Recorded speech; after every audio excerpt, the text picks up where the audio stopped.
Hello बच्चों, let's read the following question. Find the values of T1 and T2 for the system shown in the figure. Figure में जो हमें system show किया गया है उसमें हमें T1 and T2 that are the values of tensions वो हमें फाइंड आउट करनी है. G किसके इक्वल है? 10 मीटर पर सेकंड स्क्वायर के इक्वल है. ये एंगल हमें कितना दिया गया है? 50 डिग्री दिया गया है और जो वेट हैंग हो रहा है वो कितना है? 60 किलोग्राम का वेट है. So first of all we will talk about the key concept used in the question. इस क्वेश्चन में हम की कंसेप्ट क्या अप्लाई करेंगे. अगर हमारे पास इस डायरेक्शन में कोई वेक्टर होता है और हॉरिजॉन्टल के साथ उसका ऐसे एंगल हमारे पास थीटा बन रहा है और ये क्या है? वर्टिकल डायरेक्शन है. जो वेक्टर है वो सपोज हमारा ए है, तो एक्स एक्सिस के लॉन्ग उसका जो कंपोनेंट होगा वो होगा A cos theta and Y axis के लॉन्ग जो कंपोनेंट होगा that will be A sine theta.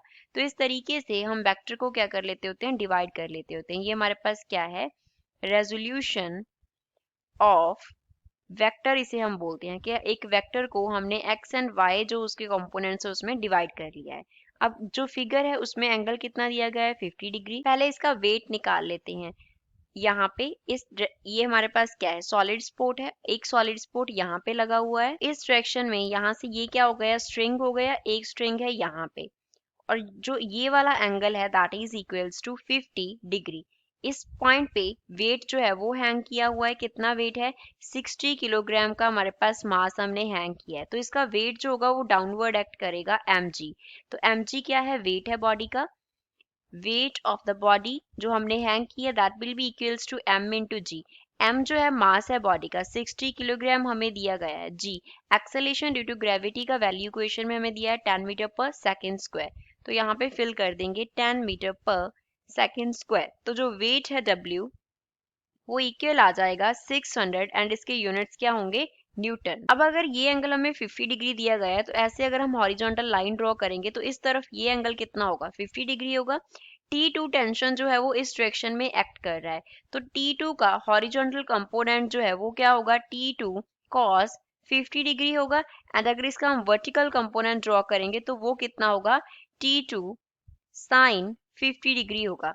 और जो T1 का डायरेक्शन है वो इस तरफ है. हॉरिजॉन्टल डायरेक्शन में T1 एक्ट कर रहा है और हम वेक्टर को जो उसका रेजोल्यूशन हम कब लिखते हैं? जब हमारे पास क्या हो? ऑब्लिक डायरेक्शन में जो वेक्टर है वो एक्ट करता है. तो T2 sin 50 डिग्री किसे बैलेंस कर रहा है? वेट को बैलेंस कर रहा है. एंड T1 किसे बैलेंस कर रहा है? T2 cos 50 डिग्री को. सो वी कैन राइट, पहले T2 फाइंड आउट करते हैं. We can write mg that is equals to W. वो किसके इक्वल है? T2 sin 50 डिग्री के इक्वल है. हमें फाइंड आउट करना है T2 का वैल्यू. तो वो इक्वल हो जाएगा W upon sine of 50 degree के. यहाँ पे W का वैल्यू सब्स्टिट्यूट कर देते हैं. W का वैल्यू हमने फाइंड किया 600. साइन 50 डिग्री का जो वैल्यू है दैट इज 0.766 होता है. तो इसको सॉल्व करके T2 का वैल्यू आ जाएगा 783 एंड यूनिट्स होंगे न्यूटन. सो T2 का वैल्यू आ गया. अब फाइंड आउट करना है T1 का value. From the figure T1 किसे बैलेंस कर रहा है? T2 cos 50 डिग्री को. So we can write T1 is equals to T2 cos 50 degree. तो T1 एज इट इज आ गया जिसकी हम वैल्यू फाइंड आउट कर रहे हैं. T2 का वैल्यू हमने फाइंड किया 783 एंड cos 50 डिग्री का वैल्यू होता है 0.643. तो इसको मल्टीप्लाई करके T1 का जो वैल्यू है वो आ जाएगा 503 एंड यूनिट्स होंगे न्यूटन. सो ये T1 का वैल्यू है.